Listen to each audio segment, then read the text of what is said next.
gobolkan awdal xisbiga kulmiye waxa keenay nin habar cafaana keenay oo dacar baa keenay inantii ka soo baxday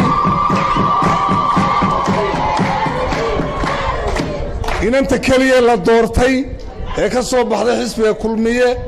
beesha habar yuusuf ay hayd ikraan xaaji daawud warsame nageeye ayaa hayd xajira mustaqbalka waxaynu go'aansannay innagu haddaynu nahay beelaha habar cafaan in mustaqbalkeenna siyaasiga ah uu ku jiro xisbiga kulmiye oo aynu mustaqbalka ubadkeenna ugu arriminno maxaa yeelay horumarka iyo waxqabadka muuqda darteed iyo innagoo himilo siyaasiya leh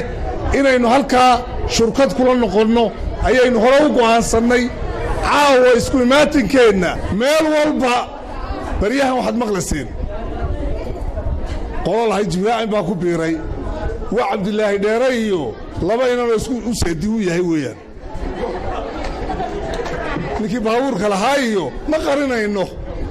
ma sheegaynaa waayo magacayaga ma isticmaali karaan duqay baa joogta weynaa jooga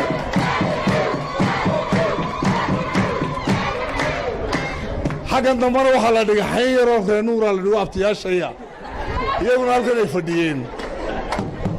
dee jibraacin waa kii halkaa yimiday caawa waatan habar yuusuf fadhida shiina dheera halkan uu ka batorinayaa xasan halasna halkan uu ka batorinayaa oo xasan waaba la sharaxo waxa la yidhi waan ku dooranaynaaye xisbigii soo socdun muu suga isagu maxaa wareeriyey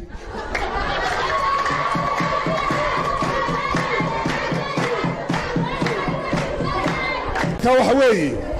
weligeed baa uu jiri jiray nin dadka ka yar baydha marka waxaa la odhan jiray ninkaasi oo la iska ilaalin jiray waxa la odhan jiray hebel wuu inaga baydhsan yahay iska ilaaliya waan iska ilaalinaynaa hangara laguma dhutiyo beeshii habar yuusuf waa tan way fadhidaa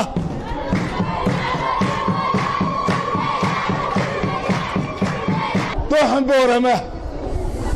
dee buursa halkan uu ku wada nool yahay innagu cid nooguma faando laakiin rag baa faanka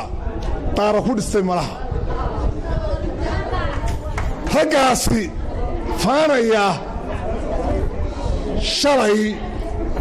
shalay markaynu nidhi yaanu dhicin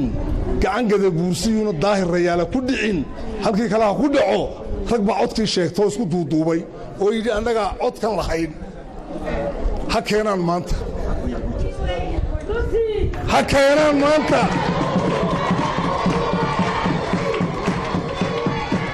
keenaan maanta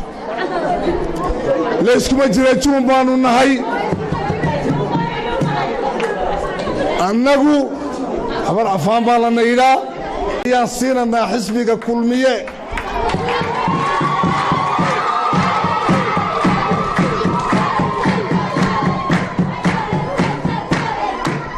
dadka beenta loo sheegay ee walaahawga lagu riday ee la yidhi ciddii u badnayd baa inaga soo hor jeedda waxaan ujeeddada halkaan nii keenanay ahayd inaan khoofka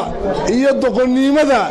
ay rumaysan yihiin aan ka shaafino ayaan abaabulka intaa leeg ee adag u galnay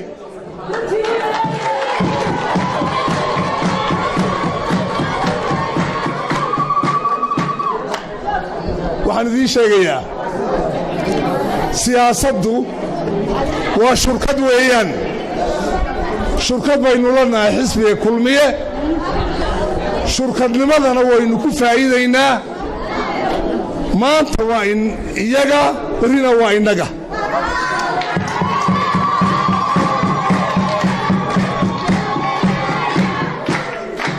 midnimada habar cafaan iyo wadajirkeeda ogaada cid badan oo cadow ku ah ayaa jirta haddaad mid tihiin awoodda gada bursigu waa idinka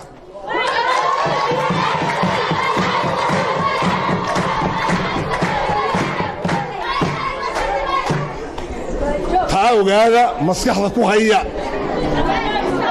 waxaan idiin rajaynayaa guul iyo horumar xisbiga kulmiyana waxaan u rajaynaynaa guul ilaahay si nabadgelyaa ha inoogu rido doorashada si nabadgelyaa ilaahay aynoo suurtogeliyo codkeennana waynu ku hubsanannaa